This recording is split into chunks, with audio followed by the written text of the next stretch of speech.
Hello, this is Dr. Eric Aidoo of the Department of Anatomy and Cell Biology, School of Medical Sciences, University of Cape Coast. Vascular development, you need blood vessels to carry blood when the heart pumps it. So you may have arteries, arterioles, capillary, venous, and veins. Okay, and even with the arteries, you may have elastic arteries or large arteries. Then you can have muscular artery or medium-sized arteries, and then it continues into the capillaries, venules, and then veins. So how are these formed? You have two main processes, vasculogenesis and the angiogenesis. So vasculogenesis is the process by which blood vessels are formed from scratch through the intraembryonic mesoderm, which is actually an embryonic mesenchyme, right? So you have the mesodermal cells giving rise to angioblasts.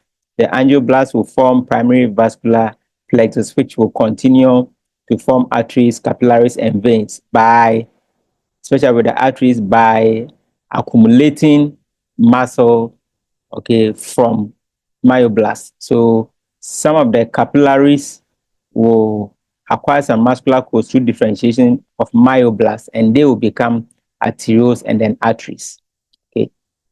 And the veins and venules develop in a similar fashion. Then when we come here, you have heme angioblast, blood islands forming primary vascular plexus, just like this one, and then you have the yolk sac vasculature. So if you remember the embryo, it has a yolk sac within which you have vitelline veins and then vitelline arteries. Okay, as we will know, the vitelline veins will help in the formation of some of the veins within the liver. Okay, like the portal vein. Then the vitelline arteries will also help in the formation of some of the arteries related to the gastrointestinal tract, especially the celiac trunk or artery, superior mesenteric, and then inferior mesenteric. So angiogenesis, however, opposed to vasculogenesis, is the process by which new vessels will develop from an existing one. Remember, for the vasculogenesis, it started from scratch, okay, using mesenchyme or intraembryonic mesoderm.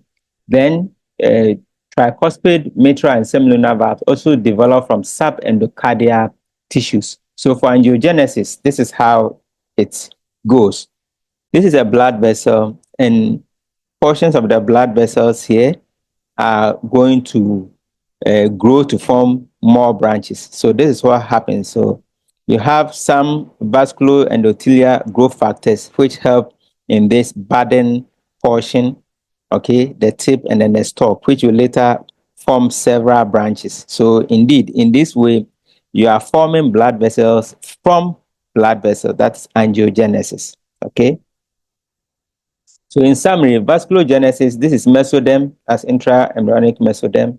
Some of the cells there, that is endoderm. So you form angioblasts from the mesodermal cells, and then forms blood island, primitive capillary network, and then you have the blood vessel itself. So that's pericyte, endothelial cell, and then the basement membrane. So this can be used as a starting point for angiogenesis. So you can see that the vascular endothelial growth factors are in place, and you have the pericyte being detached, matrix degradation, and the tip cell is emerging, forms a stalk, and then eventually you form a lumen within the stalk. So proliferation or elongation will form a new blood vessel branch. What is the fate of some of this vasculature? Some of them will degenerate and others will persist. So the paired dorsal aorta and the 5 aortic arches form a symmetrical atrial system, and the regression of some of the portions of these vessels later on. So we know the sinus venosus, the cardinal veins, the umbilical vein, the vitelline vein, which are paired. Okay.